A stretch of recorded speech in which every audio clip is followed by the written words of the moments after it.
My dear friends, let us all stand. I'd like to take a photo.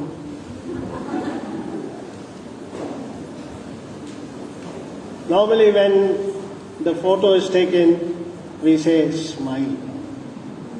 All of you smile. We all love to smile. Thank you. Please be seated. A story is told about a photographer taking a picture. He says to the woman, "Hey, pretty woman, smile." And she poses before the camera. After a moment, he says, "Okay, madam, you can resume your usual face." Whether you and I will have a successful Advent season or not for the next 4 weeks, it all depends on the little smile that you gave just now, posing before a camera. We all love to pose before a camera. Come what may, even though our faces are ugly, even though we are in a de profundis face or a melancholy face or a very gloomy face, we'll try to smile for that photo. And then we resume our usual face, our usual attitude, our usual way of living. And that is quite common, my dear friends, that we want to be successful only for a particular period of time just because it is going to be printed out. Because your photo will be printed or it will be sent or it will be forwarded or it can be viral. And therefore, it is quite common, I need to put up, I need to show, I need to have my elegant face seen. And this is exactly what the church wants you to do during these 4 weeks of Advent, most especially on this Sunday, that you need to smile. You need to have that elegance. You need to show what you are made of. So that these 4 weeks you start molding, you start making affirmative things in your life. The first week of faith, the liturgical year, literally making our lives strengthen our faith. Let anything happen, I'm not going to lose my equilibrium, my balance. Because Jesus says so many terrible things. Now these things will begin to take place. Straighten up, raise your head, be careful. And finally he says, escape all these things. They are going to take place anyhow. But stand before the Lord. Just like how you stood before the camera. Well, Advent is nothing but He came, just like so many people came in our lives. So many things happened in our lives. He came. And then, Advent is what happened. He came 2,000 years ago. And therefore, the Advent season is a celebration of the past. And that is what makes also the looks that I had yesterday or a few months back or 1 year, 2 years back. Now, I need to rub it off and do something out of it. Therefore, He came means there is a purpose that He came. What happened in your life is there is a purpose what happened in your life, and that is the reason why.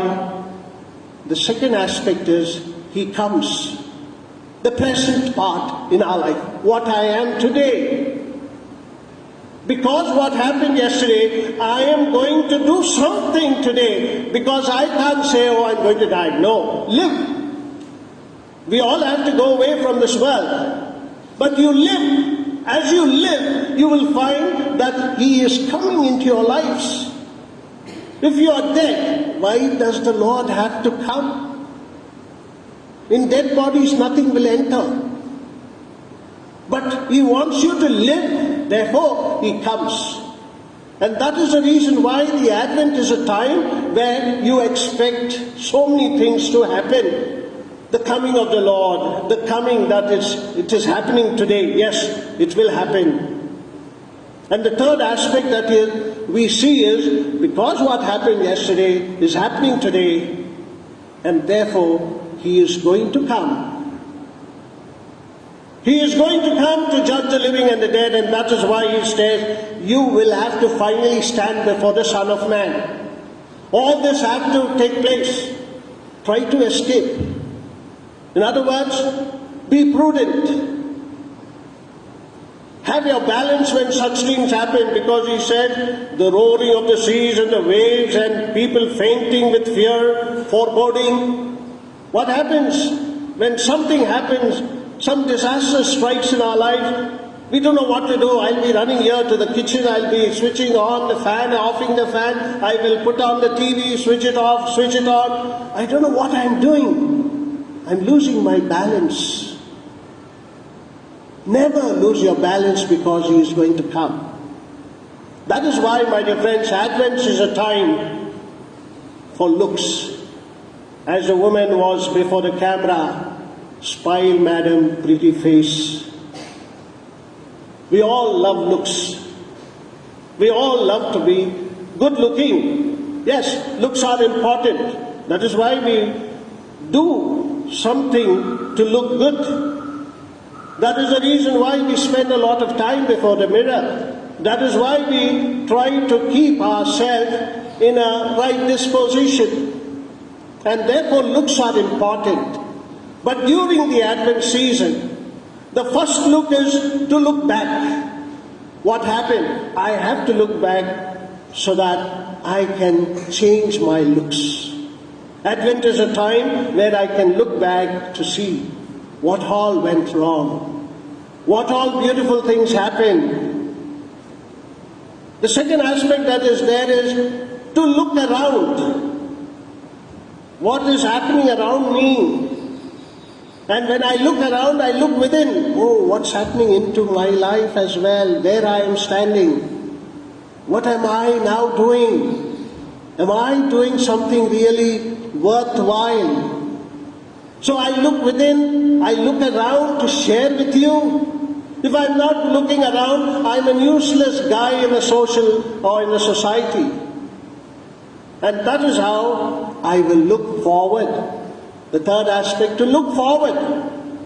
Not always be caught up with the past, not always be caught up with the present or look within, but also to look forward for what is coming. Great expectation, as I told you in my introduction. Well, Advent is for anticipating the promise. So Advent is a time of anticipating the promise that God has given you. And therefore, you and I also have so many promises that we have made. So people also anticipate from you something that you have promised. And that is the reason why in Advent season, when you have made certain promises, people are expecting that you will do it. And that is the reason why, first, the advent of the promise.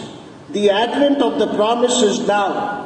What is it? How do I wait for the promise?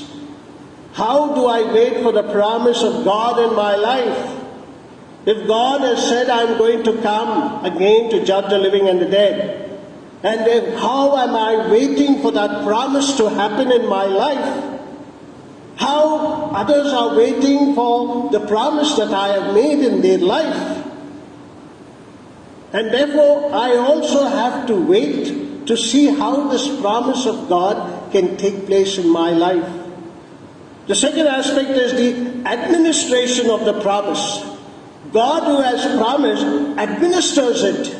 He brought the prophets, He brought the kings, He brought Jesus, He brought the disciples, He has brought you and me today. And therefore, the administration of the promise continues in our life. How I am prepared to administer this promise. Because God has given the promise. You and I are supposed to execute it. And if you and I are not going to execute this promise, then we are wasting our life here. He's depending on us. Therefore, I need to administer this promise that He has made years ago. Right from the time of Israel to this very moment, thousands and thousands of years, that He is expecting each one of us to administer that promise in our day-to-day life, with our family, with our friends, with our parish, with our community. Finally, the appropriation of this promise. How will I appropriate this promise? How will I make it real? How will I see that I make it an appropriate thing in my life? That is what is Advent for us, my dear friends. Therefore, anticipate this promise of God throughout these 4 weeks. If you are looking for an Advent program, I will tell you what I am going to do. Maybe it may help you. Because the admonitions by an very often unknown to us or unknown to me can happen. Perhaps during this Advent season, few things that we can do nice. Like I told you the first thing before the sermon, smile often. Not just for the time when somebody cracks a joke or a humor. Smile often. It needs, my dear friends, to smile often. Pray often. Tell those you love that you really love them. Don't just say or don't express it, but tell them, I love you. Rediscover old friends, my dear friends, during this Advent season. Rediscover. Because they are lost, they must be waiting for a call from you. And as you rediscover your old friends, also make new friends during this Advent season. That's what I am going to do. Then, if there is faith in me, then I need to give. If that is there, I need to give that faith. Another aspect is to grow. During the Advent season, don't think you are going to be stagnant, but start growing in different spheres of life. Start growing. Don't be stagnant. You'll be stinking. But rather, if you are growing, people will come take shelter in your life. Buy some flowers now and then and give it. Give it to someone. When you give, also give in. That is also important. We all want to give because we have little more than others. Give. Also give in certain things that are not suitable for you, that are not adjustable with you and with your friend. Therefore, give in. Keep a promise and see that you laugh often during the Advent time. It's not only just relaxing at your home. Reach out to people during this Advent. Reach out. Trust in life that is given to you. Have faith, as I told you, to enjoy. Not to brood over it. I don't know why I became a Catholic. No. Enjoy your faith. Make some mistakes. Don't be a perfectionist. Make some mistakes. Learn from them. Become better. Explore also the unknown that is there around you, within you also. There are so many unknown things happening in your body, in your life, in your mind. Explore those unknown. Celebrate your life, my dear friends. This is why you have been given life, to celebrate. That's why we come every Sunday to celebrate the Eucharist, to make the life of Christ in us. Gives so much time to improvement of yourself that you may have no time to criticize others. Give so much of time for yourself so that you remodel your life and you will not have time to criticize others. And see that during this Advent season that you become a better person. Not for me, not for yourselves, not for someone, but for Him who has given us a promise. Anticipate this promise.